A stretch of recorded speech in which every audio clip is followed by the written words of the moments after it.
Assalamualaikum warahmatullahi wabarakatuh. Perkenalkan, nama saya Alexa Putra. Saya dari Prodi S1 Manajemen dengan NIM 2010601036 dari Universitas Aisyah Yogyakarta. Baiklah, pada kesempatan kali ini pada bab 9 saya ingin menyampaikan materi tentang tahayul, bidah dan khurafat. Dan yang pertama yaitu bidah. 1. Pengertian. Arti bidah menurut bahasa ialah segala macam apa saja yang baru atau sesuatu yang diadakan tanpa ada contohnya terlebih dahulu. Dan dalam istilah syariat, bid'ah adalah lawan dari sunnah, yaitu suatu amalia keagamaan yang belum ada pada zaman Rasulullah. Kemudian bid'ah itu meliputi hukum yang lima. Sedangkan arti bid'ah secara istilah adalah mengada-ngadakan sesuatu dalam agama Islam yang tidak dijumpai keterangannya dalam Al-Quran dan Al-Sunnah. Macam-macam bidah. Bila dilihat dari segi usul fikih atau kaidah hukum Islam, bidah dibedakan menjadi dua jenis, yaitu bidah dalam ibadah saja, yaitu segala sesuatu yang diada-adakan dalam soal ibadah kepada Allah Subhanahu wa taala, yang tidak ada contohnya sama sekali dari Rasulullah, baik dengan cara mengurangi atau menambah-nambah aturan yang sudah ada. Yang kedua yaitu bidah meliputi segala urusan yang sengaja diada-adakan dalam agama, baik yang berkaitan dengan urusan ibadah, akidah maupun adat. Menurut Syekh Shalih bin Fauzan bin Abdullah Al-Fauzan, dalam konteks urusan agama, bidah itu dibagi dua macam, yaitu pertama, bidah qauliyah itiqadiyah, bidah perkataan yang keluar dari keyakinan seperti ucapan-ucapan orang Jahmiyah, Mu'tazilah dan Rafidah, serta semua kelompok-kelompok yang sat sekaligus keyakinan-keyakinan mereka.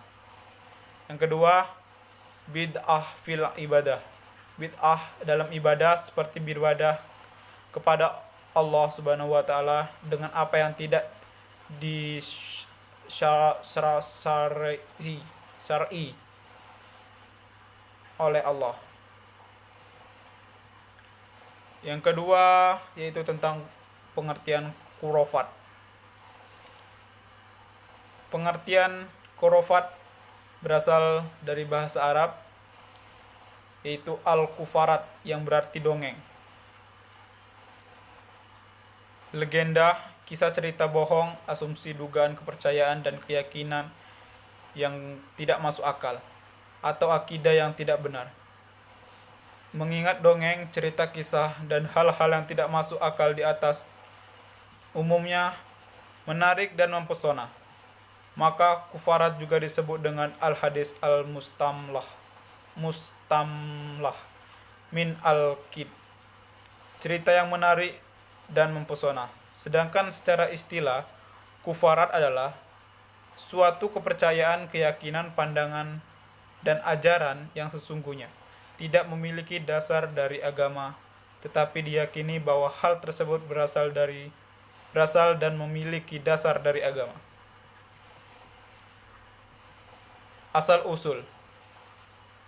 Menurut Ibnu Kalabi, awal cerita kufarat ini berasal dari Bani Udrah, atau yang lebih populer dikenal dengan Bani Juhaina. Suatu ketika ada salah seorang dari Bani Juhaina ini pulang ke kampung halamannya. Kedatangannya mengundang banyak anggota Bani Juhaina untuk datang sekedar melihatnya karena sudah lama tak pulang kampung.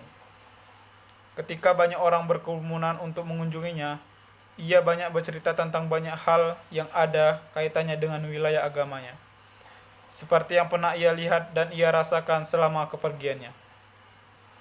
Cerita-cerita yang dikemukakan memang sulit diterima akal, Namun cerita yang disampaikan sungguh amat mempesona para hadirin yang mendengarkannya. Meskipun cerita itu tidak bisa diterima akal, namun tidak sedikit di antara hadirin yang mendengarkan secara sesama. Meskipun secara diam-diam mereka mencoba merenungkan kebenarannya. Setibanya di rumah, masing-masing mereka mendiskusikan cerita tersebut dengan sanak, keluarga, dan tetangga terdekat. Akhirnya cerita-cerita itu berkembang dan tersebar di seluruh masyarakat Bani Juhaina. Dalam perkembangannya kemudian, cerita-cerita yang tak masuk akal dan tidak didasarkan pada sumber Al-Quran maupun sunnah itu oleh masyarakat dianggap sebagai sebuah cerita bernilai religius dan mempunyai dasar dari agama. Yang ketiga, bentuk-bentuk kufarat. Jarnawi Hadikusuma dalam salah satu bukunya yang berjudul Ahlul Sunnah wal Jamaah, Bid'ah dan Kurafat menjelaskan beberapa perilaku yang bisa dikategorikan sebagai perbuatan kurafat, yaitu yang pertama, mempercayai bahwa berjabat tangan dengan orang yang pernah berjabat tangan dengan orang yang secara berantai sampai kepada orang yang pernah berjabat tangan dengan Rasulullah akan masuk surga. Yang kedua, mendapatkan barokah dengan mencucup tangan para ulama.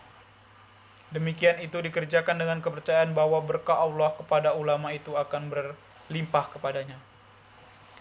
Yang ketiga, mempercayai kepada ulama tertentu untuk keramat serta menjadi kekasih Allah Subhanahu wa taala, sehingga terjaga dari berbuat dosa. Andai kata pun berbuat dosa, maka sekedar sengaja diperbuatannya untuk menyembunyikan kesuciannya, tidak dengan niat maksiat. Yang keempat, memakai ayat-ayat Al-Quran untuk azimat menolak bala, penghasilan dan sebagainya. Yang ketiga, yaitu kita membahas tentang tahayul. Kata tahayul berasal dari bahasa Arab, yaitu al-tahayul, yang bermakna reka-rekaan, persangkaan, dan khayalan.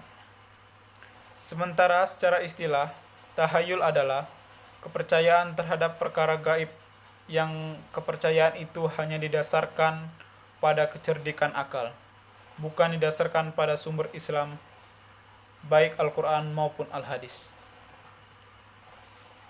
Yang keempat yaitu syirik.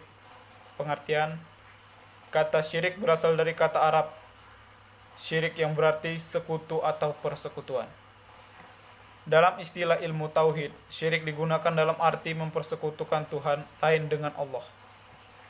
Baik persekutuan itu mengenai zat-zatnya, sifatnya atau af'alnya, maupun mengenai ketaatannya yang seharusnya ditunjukkan hanya kepada Allah Subhanahu wa taala saja.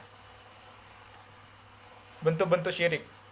Dalam Al-Quran ada 36 bentuk kata yang berasal dari kata-kata syirik.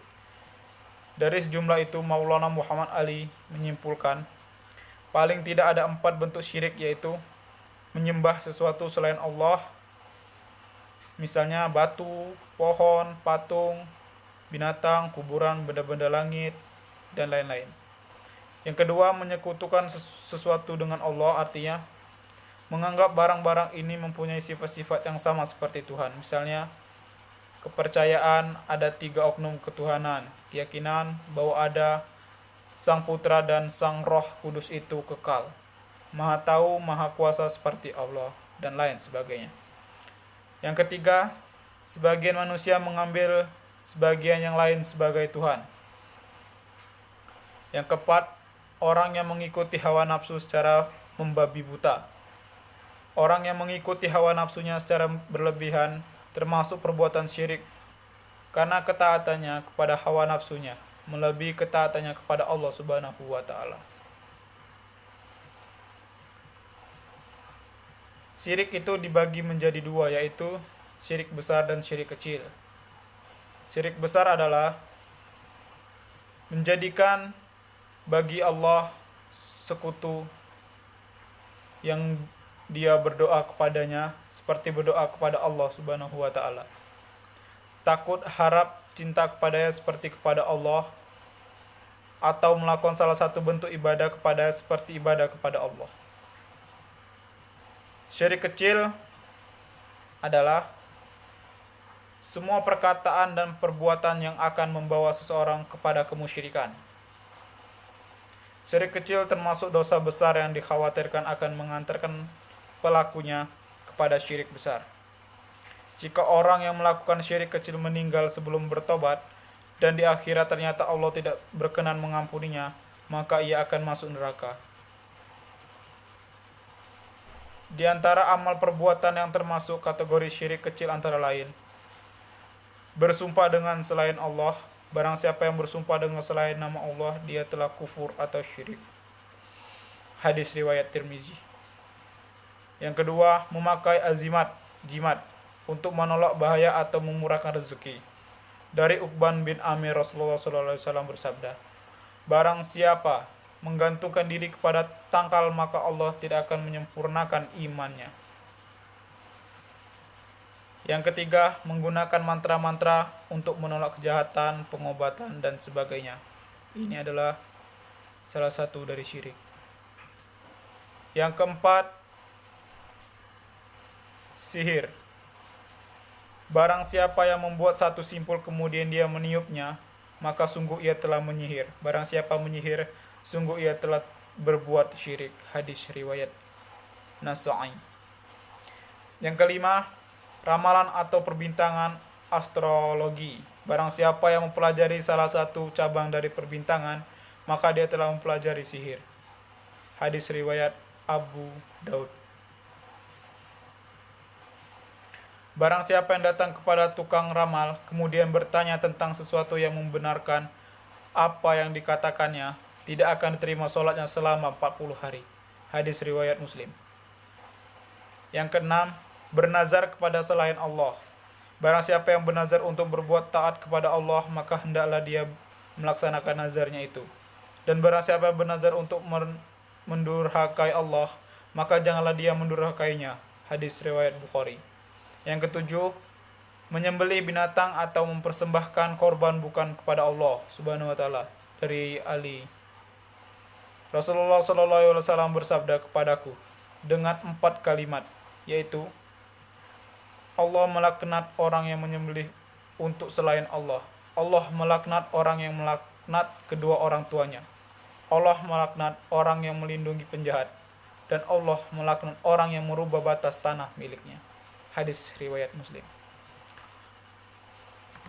Mungkin cukup sekian materi yang dapat saya jabarkan dan dapat yang saya jelaskan. Lebih dan kurangnya saya mohon maaf.